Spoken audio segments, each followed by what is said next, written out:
At the beginning I felt the pressure of how do I do this? How do I really help them mentally and emotionally? It felt like a really big task for me. My name's Amy and I've got 3 kids.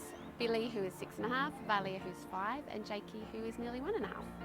Chaos.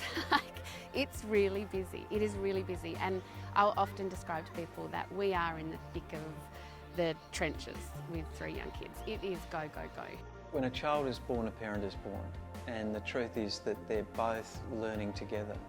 I did not realise how much I impact them and they impact me. So they are like my little walking mirrors, which is hard because sometimes I don't want them to be, but they are. They show me where I'm at. So they are watching and learning. This is how we do anger. This is how we do calm. This is how we deal with tiredness. There's such a rapid period of growth of a child's brain in the first 5 years, and so much of their future health and well-being and learning trajectory is laid down. And the foundations for that, of course, are strong mental health and thriving well-being. So if we have those building blocks in place, that can form the foundation for what a child needs to thrive now and in the future. Often when we as parents are trying to get through our lives and our kids are acting in ways that are challenging us, if we look at and understand our kids' behaviours, then that can help us to tune into when they might actually be expressing a need and trying to tell us something.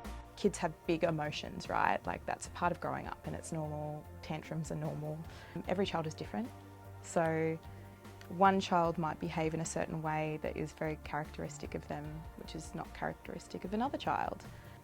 It's important to keep an eye out on whether that changes, whether the behaviour is changing, because that can indicate something that's going on. For a long time now there's been a lot of discussion about youth mental health, but we know that the things that happen to those young people who might be experiencing mental health challenges now were occurring in their childhood.